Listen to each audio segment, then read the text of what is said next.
იყო თუ არა ჯემალ ფუტკარაძის არჩევა კანონიერი, რამდენი დეპუტატის რეგისტრაცია საკმარისი 13 თუ 14. საკითხთან დაკავშირებით კვლავ აზრთა სხვადასხვაობაა. იმის დასამტკიცებლად, რომ მისი თანამოაზრე კანონის თანახმად უკვე ვიცე-სპიკერია, მედია ვასაძე ახალ დოკუმენტს ასაჯაროებს და პარალელს 2 წლის წინ დავით ბაციკაძის არჩევის პროცედურებთან ავლებს. კოალიციის ყოფილი წევრი მესამე სექტორსაც აკრიტიკებს და ანგარიშ სწორებაში ადანაშაულებს.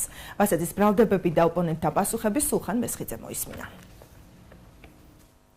აჭარის უმაღლესი საბჭოს დამოუკიდებელმა დეპუტატმა დღეს 2012 წლის ხდომის ოქმი გამოაქვეყნა, რომელშიც აღნიშნულია, რომ თავის დროზე დავით ბაციკაძის ვიცე-სპიკერის პოსტზე არჩევისას რეგისტრაცია უმაღლესი საბჭოს სიით შემადგენლობის არა 2/3-მა, არამედ 13-მა დეპუტატმა გაიარა. ვასაძე აცხადებს, რომ თუკი აჭარის კონსტიტუციის თანახმად აღნიშნულ თანამდებობაზე არჩევისას 14 კანონმდებლის რეგისტრაცია იყო საჭირო, რატომ არ ჩაითვალა ბაციკაძის ვიცე-სპიკერის პოსტზე მუშაობა უკანონოდ. დადგენილების კენჭისყრის მომენტისთვის წინ რეგისტრაცია იყო ჩატარებული და მიღებული ჰქონდა 13 კაცს.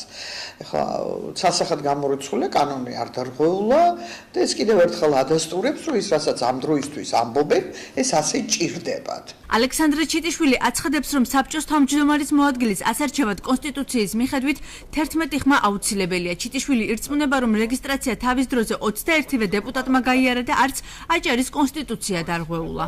კონსტიტუციის მუხლი ადარღვეულა, რომ რომელიც თხოვნობს, რომ სიით შემადგენლობის ნახევარზე მეც უნდა მიეცახმა, რომ არჩეულიყო, ეს მოხდა.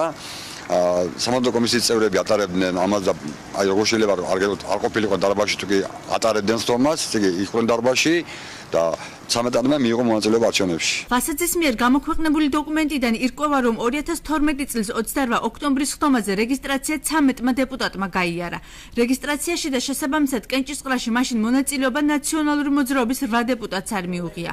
პარტიაში ფიქრობენ, რომ დავით ბაციკაძის და ჯემალ ფუტკარაძის არჩევის მართლზომიერება სასამართლოს მსჯელობის საგანია. დაინტერესებული მხარეებმა უნდა მიმართონ სასამართლოს და სასამართლო თუ მიიღებს გადაწყვეტილებას, ფიქრობ, რომ ამის შემდეგ ერთ ან მეორე შემთხვევაში ექნება საფუძველი ისაუბრონ, არჩეული სწორად იყო თუ არ იყო არჩეული. სანამ ვასაძე 2012 წლის საბჭოს ვიცე-სპიკერის არჩევნების ოქმს გამოაქვეყნებდა, მანამდე მან ჯემალ ფუტკარაძის არჩევაზე ისაუბრა და გენოგელაძის კომპეტენციაში ეჭვი შეიტანა. თავად დემოკრატიის ინსტიტუტის აღმასრულებელი საბჭოს თავმჯდომარე რიგ გარეშეს ხდომაზე მომხდარ ფაქტს არაკონსტიტუციურს უწოდებს. რამდენიმე არასამთავრობო ორგანიზაცია ჩემი აზრით არის მიკერძოებული იმდენად, რამდენადაც ჩვენ დამი აქვთ პრინციპში ეძლევათ შესაძლებლობა წყალებში ეგრესტორებული ანგარიშსწორებისა, მაგალითად გენოგელაძე მე ვთვლი, რომელსაც ჩვენ ხარი არ დაუჭირეთ